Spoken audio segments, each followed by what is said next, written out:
Hey, Marci. I'm in Colorado and I didn't even, I'm so sorry. Enough said. I'm in Colorado. Understood. No, just kidding. It's all good. It's all good. Too. Oh my gosh. What are you doing in Colorado?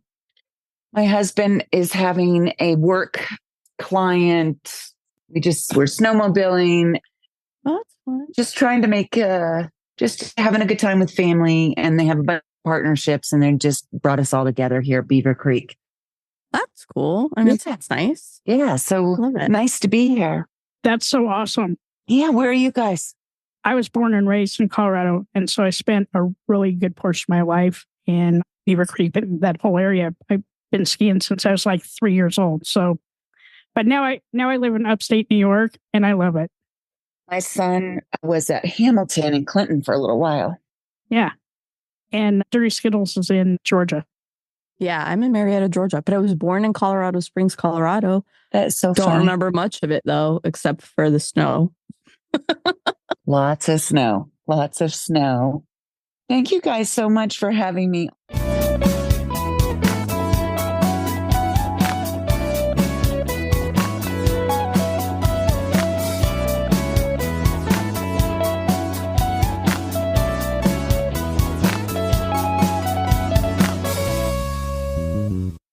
I'm ready whenever y'all are. Yeah, we're good. So, Skittles, you want me to do the intro? Yeah. You ready? Yeah, go for it. Ready? I'm ready to stretch. 3, 2, 1. Welcome back to another episode of Shit That Goes On in Our Heads. Today, we have an amazing guest, Marci. Marci, welcome. And my amazing co-host, Dirty Skittles. Welcome, Marci. Thank you. So great to be on. Thank you for having me. Yeah, you're welcome. I mean, thanks for joining us. I'm excited to hear your story. Yeah, me too. Oh, goodness. Yeah. It's quite a story. So for our listeners, Marci, what do you want to share with them about what makes you you? Oh, wow. Well, there's a lot of different chapters that have happened in my life. Which chapter do you want to hear about? Why don't we start with the biggest lesson you've learned? What was that chapter like? Biggest lesson I've learned is that I can love myself. I can do in this life what it is that I truly dream about. And I can pursue a journey of joy and helping others. And that is what really fills my soul today. And I had so much self-doubt and hated myself for so many years because of circumstances that happened to me that were not my fault, but it is what shaped me and created a young person that was just trying to survive and making a lot of bad decisions. And then I was basically through life feeling that I was just surviving and coping. But today I'm really living. And that's what I'm happy with. I'm happy today. That resonates. I can relate to that a lot. Mm-hmm. And for me, it took 41 years to get to a place where I can put myself first. Yeah. And love myself first. So it sounds like there was a time where you weren't sure that you were going to be able to be where you are today. Mm-hmm. Are you comfortable sharing kind of how that was? I mean, I'm very open with my story. Just so you know, I have a book out that is, all about my story called Chaos to Clarity. And because of what I do today, I share my story very openly to try to help other people. But really, when I was young, I was just like every other young person, full of love and joy and happiness. And I really loved everyone around me. And I just wanted to have fun and be a part of my family. But unfortunately, my mother had me very young. She had me right when she turned 19. She always had a drinking problem. Of course, that escalated and was a roller coaster ride through life. And she actually ultimately died from it. But she had men in her life that were not great. And at 6 years old, her boyfriend beat me. And I made a decision to live with my grandparents. At 6 years old, was given the opportunity to live with them. And I had the choice, which is a huge choice, as you can imagine, making that decision at 6. While I am very grateful that I lived with my grandparents during that time, those very formative years, my grandfather had a raging temper. So it was difficult to feel safe in the home, but I did feel love, and I was taught morals, and I went to church and those things that were important during that time. And then my mother remarried when I was 12. And I was ecstatic. I thought life was now going to be that fairy tale life that I always wanted. And it was great for about 6 months until the sexual abuse started. So there was sexual abuse. There was my mother and my stepfather drinking. There was me sharing with my mother finally at a point that this was happening to me and she didn't leave. That happened twice. Now, with that, as you can imagine, it was a very dark time for me. I wanted to kill myself. I was in 8th grade. I wanted to die. I was failing out of school. I lost all the dreams that I had in life. And then I found alcohol, and that was an escape for me. I managed to get through high school years, but relationships, always in really volatile relationships, I realize now how much I was a part of those also, being very reactive, having a very bad temper myself, drinking in excess during that time. And then once I got out of high school, I basically left my mom's house and never went back. And then I got into the party scene, the true party scene. That was at that time, it was 87. And I started going to clubs, and wow, like I felt so free, like, wow, the biggest escape ever, right? But still lost. Like, you're supposed to go to college. You're supposed to have all these hopes and dreams. And I knew I was supposed to go to college, and I did attempt college multiple times, but always ended up not going to classes, not having any drive, not having direction, and always finding people that I could party with. And that was my escape. My grandmother took me to a series of tests to find out where my interests lied. And I found out I was a very creative soul. I ultimately landed at the Art Institute for the music and video business. And that took me in a path of television. I started at a company called Liberty Sports Communication. Fox and Liberty merged. And I kept raising through the ranks in work. I started off in operations. I ended up being the manager of programming.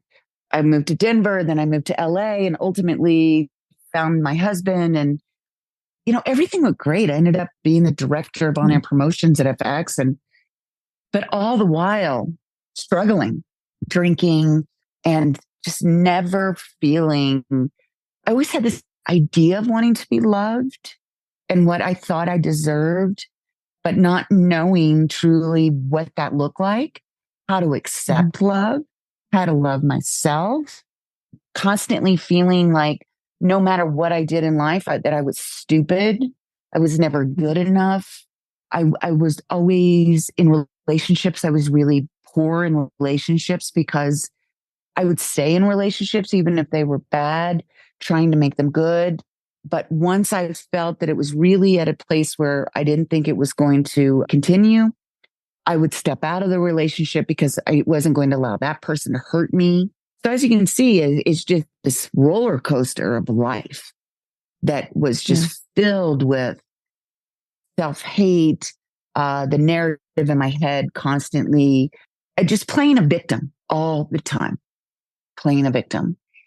And once I got married and had children, I felt this love like I'd never felt before for my children, right? And I knew that I didn't want to be anything like my mother because she let me down in every aspect, right? I mean, my father was never there. He was a drug addict. I mean, an alcoholic. So many issues.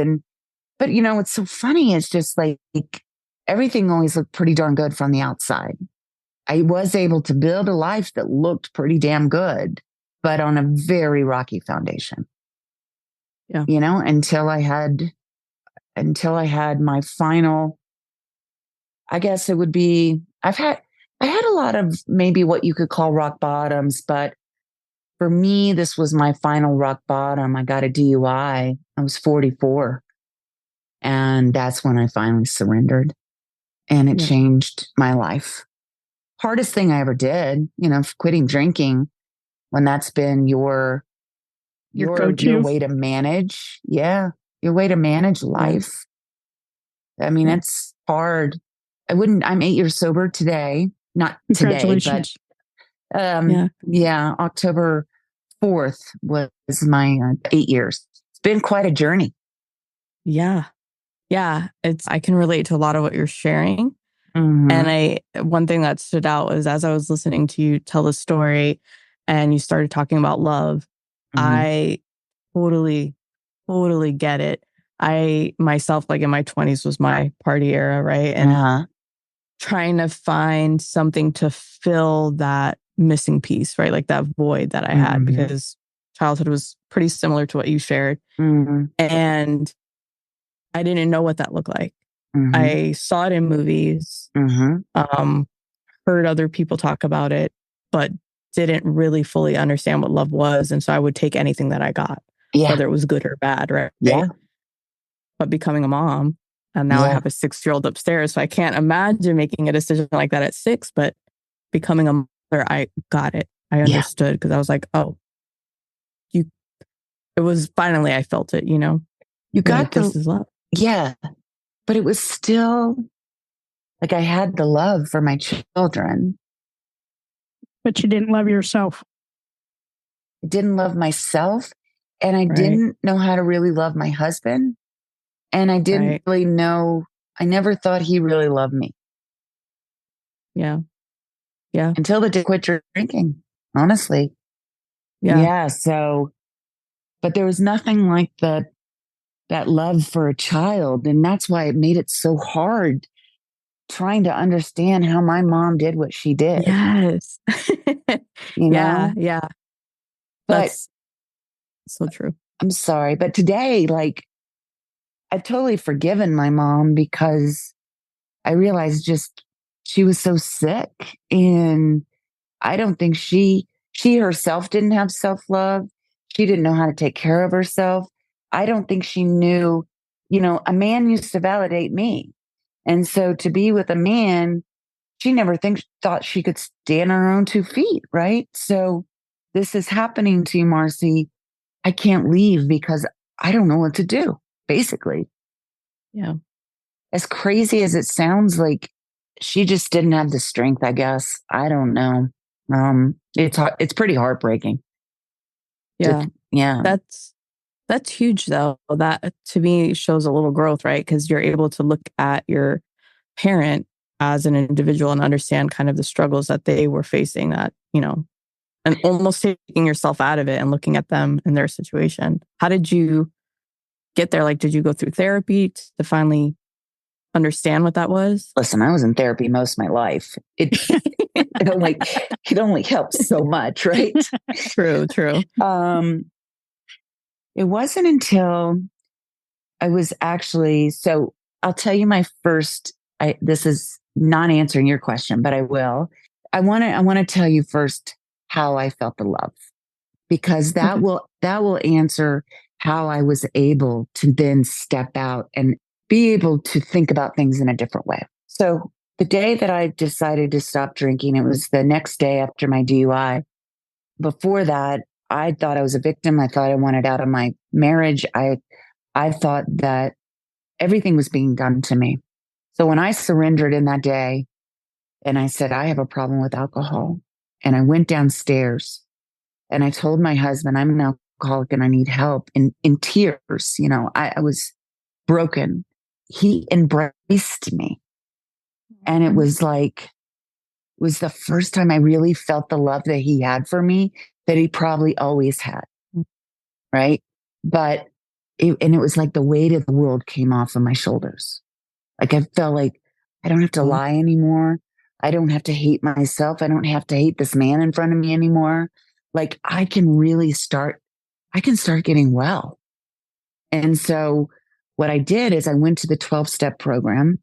I was like, and now, and I had tried it before, but this time I was like, I'm willing. I am going to do whatever I'm told. I'm not trying to drive this bus anymore. I am surrendering 100% because what I'm doing is not working. So as I worked the 12 steps, which I really wish everyone could give themselves the gift of working those steps. So even in the first one, surrendering that you have a problem with alcohol, basically, right? Surrendering, we have a problem with whatever our problems are because we all have something. Mm-hmm. But what I was able to start doing was really letting my higher power in. I was really able to start recognizing how people hurt me, but how I played a role in those things also, how I was hurting others in that process. So maybe them hurting me was a reaction to what I was doing, right? So the sexual abuse, of course, that's not something I did, but the relationships and what happened after that, I did have a lot that I played in those relationships. So then as I just continued down those steps and started growing in my spirituality, started growing in gratitude, started rewiring my brain, starting to become healthy, because so many in any addiction, our body, our brain start to rewire itself because there's so much, we keep getting those dopamine hits and our bodies really cannot tolerate it. So it starts, rewiring itself so it can manage whatever damage we are doing to our bodies. And we're also with the toxins or whatever it is that we're doing and all those feel good chemicals that are in our bodies, we're not feeling those things in the way that we're supposed to. As I was starting to heal, my brain was clearing, my body was clearing, my soul was clearing. So I was able to truly see what was going on with me and what these generational cycles, and that's another thing I talk about in my book, generational cycles, like what happens to our parents? What happens to their parents? What happens to their parents? Oh, ends up affecting what happens to us. And so that's what, amen.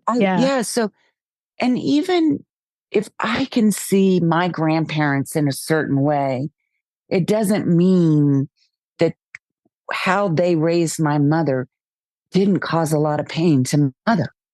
Right.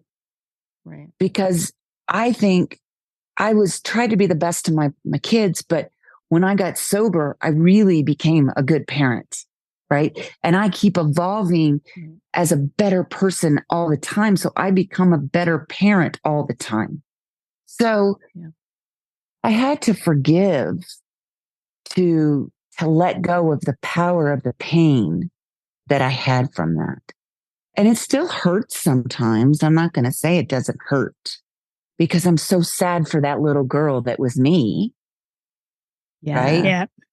Yeah. But my mom was broken and I saw it through her life. And as much as I tried to help, she ultimately, died of her addiction. Like our addiction takes us in so many different ways and we all manage our addiction differently. And I had no control over what happened to my mother, even though I tried to help as much as I could. And I had a bunch of guilt with that too. I was living this great life and my mom's in like rehabs, it's hard. Mm-hmm. Yeah. I can't imagine. Yeah. I can't imagine. I get it though. I mean, yeah, you see a younger version of yourself and that kind of ties into a question I thought in the beginning of you sharing your story that I wanted to ask, which is if you could see yourself as a younger version and have a conversation, what bit of hope would you give to your younger self? What would you say to a younger version of yourself? Oh, that you don't get what's happening right now, but you have to go through what you're going through right now to live your best life 20 years from now. Oh my God. The exact same conversation I had with myself on Christmas Day of 2022. So on Christmas Day 2022, I had a massive mental breakdown. Thank God 988 picked up the phone. Thank God some guardian angel out there. Thank God my wife was home. Thank God for therapy. Yeah. But I was so broken on the inside. On the outside, nobody could tell how broken I was. But on the inside, I was like, I hated myself. I just couldn't do it anymore. And I'm a little bit older than both of you, but, at my age, we were taught not to talk about mental health, right? You shove that shit down as far as it can go until you can't, it has no place else to go. So Christmas Day 2022 is when that happened. Here in upstate New York, we had like minus 20 degree weather. Cars didn't start. It was just the absolute, like, just the worst. Like I couldn't do it anymore, but there was that little glimmer of hope that maybe things do get better. And they did. Yeah. Like the life I'm living now, I couldn't imagine that because I had to go through all that other shit to get where I'm here now. And I mean, your story is a story of hope. And that's, what I hope that our listeners can gain from this is there is hope at the end of that tunnel, but you really got to put the work in. It just doesn't happen overnight. That is the thing. And I'm so glad you said that because we can all share our stories. We can all help to educate and give resources, but you have to take the action and you have to put the work in. And you know what? It's a daily thing. I have to do something daily to grow and set myself right. But it's worth it. That's the thing. Like I jump around and act like a fool in silliness today because I'm so happy. Whereas, before I just would be like trying to be all perfect on the outside and just putting up every wall so nobody could get close to me. But I don't have to do that today because you do have to put in the work, but there's so much joy and happiness when you do. Amen. Yeah.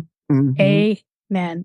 Like I could never imagine the life or the rewards or just the pure joy that I have now. I mean, I can think a lot of what has happened for me for 2 dirty Skittles. Like the podcast was never, ever in the wheelhouse, ever. Yeah. And it all started because a couple of days after Christmas Day, I had started calling her. We had worked together and we would talk about stuff that you just shouldn't talk about, right? And we laughed about a lot of stuff. I'm like, oh, we should just record this. But it was so helpful because to me, laughter is my healer. And being able to share my journey, right? So I shared my journey from the day I started therapy and I still share it. So, and because I don't want people to feel lonely. Exactly. And one of the things that I always say, and I hear you saying this, is that you heal through sharing your story. So if someone shares something with me and they'll say, that was the first time I've ever said that. I've ever shared that with anyone. And I'm like, that's the start of your healing. And it's not like you have to do it like we're doing it or on my TV show or in a book but sharing, getting it out of you and start releasing it because honestly, this stuff stays stuck at a cellular level. Yeah. And you gotta start cleansing it out. Yeah. That was a huge lesson I learned in my therapy was that I didn't have to carry the weight anymore, that I could let it go. It didn't have to come with me. So one question I wanted to ask is, since it does, because I believe you have to continue to work at it. What do you do for yourself? Like what is working at it look like for you today? So this is something I started doing early in my program, on the 12-step program, which is AA. I started every morning. I would start saying what I'm grateful for. I did guided meditations. There's one where you connect to God. It was a 15-minute meditation. I did that every morning. And it's not a type of meditation where it's any faith-based meditation. It's higher power, universe, whoever source, whoever it is for you. Because what it ultimately is, it's a meditation, and I do it in different forms now. It's a meditation of connecting energetically. And it's really a feeling of love that goes throughout your body. So it's not like looking at what we were taught when we were little in organized religion, where God's in the sky and you're connecting, to this idea of that. We're all connected energetically. We're all supposed to be connected by love. And God, universe, source is the ultimate energetic love source, right? So it's a meditation like that, and taking yourself out of yourself to be able to connect that way. So I would do that. Volunteering, helping others, big way to get out of yourself. So whether you're in the rooms and it's helping other people in the rooms, whether it's helping people in the community, whether it's helping an organization that's important to you. And it's not really just about money. It's really about taking the action of helping somebody else. And maybe it's just somebody in your family that needs help.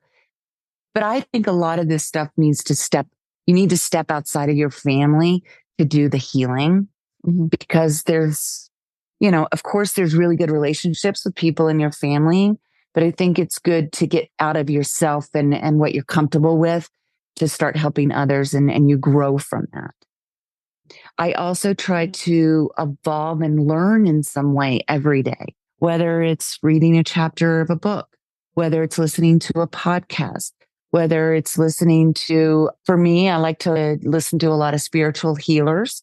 I like to learn about the law of attraction and manifestations.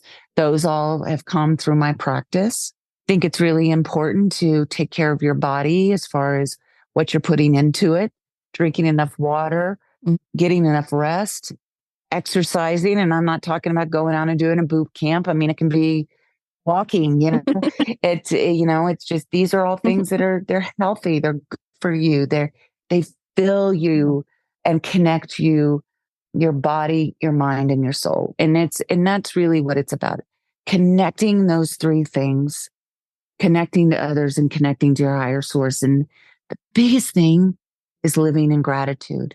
And we can have the worst stuff going on. But when people say, oh, well, that's the silver lining. But if you find something, just the littlest thing that's good, if you feel like everything's going crappy in your life, do you have a roof over your head? Are you able to put food in your mouth? Do you have a bed to sleep in? Do you have eyeglasses to put on when you can't see? Right? Do you have moisturizer to put on your face? Like, these are things that are small, but it's the small things that build up and really matter. And living in that mindset of gratitude is life-changing. So start small. Yeah. Start small, and it will evolve. I remember in the very beginning, I had like this little gratitude box and then I had a gratitude jar, and I would write them down on a little piece of paper. And at the end of the year, or if I was feeling down, I'd go and read them. It's these little things you can do for yourself. It is. And I love that you're practicing a lot of self-love and self-care, right? And maybe setting up some different boundaries. I mean, like for me, that was my problem. I was so busy taking care of everybody else. I wasn't taking care of myself. Yeah. Happens when you're an empath. Yeah. But, I set up some serious boundaries. I'm going to tell you, the last year has really been the best year of my life. Yeah. And I just continue to grow. Yeah. I'm very humble, and a lot of things are a little surreal for for me right now. Yeah. But I'm so grateful. Yeah. I'm grateful for that power that was whispering in my ear and said, things will be better. And they are.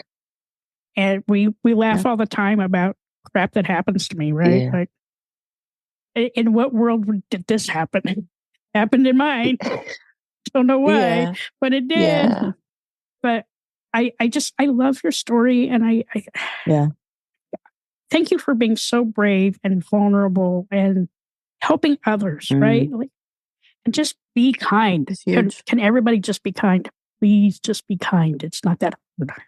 I got to tell you, it's so much about being kind to yourself first and then to others. Yeah. Yes. Yeah, that's huge. So what's next for you? Oh, gosh. So I just started writing another book. I literally this morning was sitting in the hotel room. And again, everything that I've done, starting my talk show, writing my first book, everything I've done has all been guided, right? Guided by my higher power, Gretchen, talking those whispers, listening, allowing yourself to hear, listen, and eventually having the going through the fear and starting, right? Just starting small. Because if you think about everything in the grandiose picture, you're never going to start. So somebody like a couple of times has come up about another book, and I'm like, I am not writing another book. This is crazy. Right? This has been so much work for the first book, right? But I tell you, so many rewards coming from the book, and I launched it last year. I released it last year, and I got some beautiful things that are coming down the pike. But I just got a journal from the girl that does my makeup for my show. And she gave it to me as my Christmas gift just a few days ago. And dragonflies are a big part of my story. And so it's a journal with a dragonfly on the front. And I said, oh, is this for me to journal? Which I don't journal, but I've always felt like it would be a good thing to do. And it is get things out of you, right? I think I just spurt everything out. So I have to write it down. But she goes, no, it's for your next book. And I'm like, I said, it's so funny that you say that because it's come on so strong because I kept asking myself, God, like, what is my next book? I don't know. What do I need to share? What do people need to hear? Because it's not for me. It's for other people. Right. And it came on so strong that I need to write about the first 30 days of sobriety. Ooh. So I was just starting to talk about the surrendering to get to the first 30 days. And then what happens in those 30 days. So I think that might be my next one. So I'm going to keep pushing chaos to clarity. And that's the chaos of my life. And then being able to see the clarity in my life through my healing, my trauma, my alcoholism, my addiction to bad relationships, the way I was harming myself. And then putting down the drink, what I went through and how I got sober. And then the beauty of life today. And how that happened for me, the steps I've taken. I have a lot of action items in there and a lot of education in there to help people. And what I love a lot is that a lot of people tell me like they may not have an alcohol problem, but the book helps them because it's a lot about mindset, right? It's all about mindset at the end of the day. We all have to heal from something. We're all hurting ourselves because we're trying to heal from something. So there's that. And my show, like Wake Up with Marci, I just brought on a co-host, Wake Up with Marci and Hillary. And just really trying to grow the show as much as I possibly can to reach as many people as I possibly can. Hopefully go national. Now that we're going streaming, maybe get on a great streaming platform, right? Right. So, just trying to keep plugging along. And I will never I will never stop being humble, and I will never stop giving up the reason that I do this. And it's at the core about helping people. I don't care how many accolades I get, how many awards, whatever it is about helping people. And God has put me on this path to help people. And that's what I'm doing. Even as hard as I love this. It can be so damn hard sometimes. I still have shit in my head that it tells me that I want to give up. But and then I have the next day. I still have it. Yeah.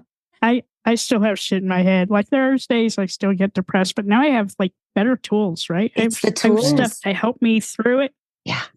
And I have my best friend, right? I get to do a podcast with, and we get to laugh about stuff that we probably shouldn't laugh about, but whatever. Hindsight is 2020. But it's with every episode we record, it heals me just a little bit more, right? And very humbling, and I love to learn. And I already have your book. It came this morning. Thank you. I need to add it. I'm going to go add it when we're not. I don't want to be rude and be like, oh. Yeah, don't go to Amazon right now, okay? Okay. But I follow you on Instagram, and I read your stories, and you inspire me, right? Thank you. Just be a better person. And it's okay to not be okay. It really is. Yeah. But if you're not okay, at least find some way to find your voice or find your footing, because there is somebody out there willing to talk to you. There really is. There's always somebody there to help you. That was my regret, is that at the time all the shit was going down, I couldn't find my voice or my footing, because I didn't know how to approach that, because I'd never felt like that before. Yeah. But I will never, ever, ever let myself get to that point again. It was terrifying. Terrifying. Could I ask you this, though? Because when I was in 8th grade and I wanted to end my life, and then I got to the other side of it, I always held on to that no matter how bad things are, it's always going to get better. Always. And I don't have to hurt myself. And it may not be the dream that you had for yourself in the beginning, but you're out there living, right? And you're bringing joy to somebody. Yeah. Maybe even to yourself, but it's totally worth living. And living in the moment. That is my mantra for the last 6 months. Live in the moment. That is another thing. You never know. Yep. You just don't know what's going to happen. I try to stay, that is another thing I learned that I try to do every day too. Stay present in the moment. Stop thinking about what happened in your past and stay stuck in that, or worry about the future that you have no control of. The only thing we have control of is where we are today and in the moment that we have. And I love that you spoke about the tools, because I just recently was going through something with someone, and I was taking it in such a negative way, right? And before, I would have drank over it, and that person's wronging me, and I would have cut them out of my life. But I was able to be like, how am I really taking this? Is that really what's happening? Because I know how I can perceive things sometimes, and we all perceive things differently, right? We could all hear a story and we walk away with a different takeaway. We all heard it differently, right? So yeah, it's pretty powerful. I love talking with you guys. You've been awesome. And if you want to listen to a really good episode, we did an episode with our friend Liz. She passed away from breast cancer, but her episode is so powerful. And it's all about living in the moment, not taking life for granted. And that episode changed my life. In all the good ways. And I think in some form or fashion, her hand is guiding us on our podcast journey. But in such a good way, right? Yeah. She was our biggest supporter. And Marci, I love you. Oh. I love that you shared thank you, Marci. everything with us. Thank you. Yeah, this has been amazing. I appreciate you being vulnerable with us and sharing with us and our listeners. Anytime. Thank you so much. I do have one question. Where can our listeners find out more information about you? Just besides your book. If you go to wakeupwithmarci.com, you will find information about my show. And I am always on Instagram and Facebook. I'm always trying to give a little bit of light. So that is Wake Up with Marci. If it has the underscores, do you have to say that? Wake _up _Marci I don't know. Like you don't have to. We'll put it in the show notes. In the show notes. Like, yeah, we'll somebody link it stole there. my account, and then I had to get a new account. I had to do these underscores. So honestly, if you go and look up Wake Up with Marci or Marci Hopkins, you can find me. I'm here if you want to DM me. If you have any questions, I'm here. That is so awesome. Thank you, Marci. It's okay to be not okay. Just make sure you're talking to someone.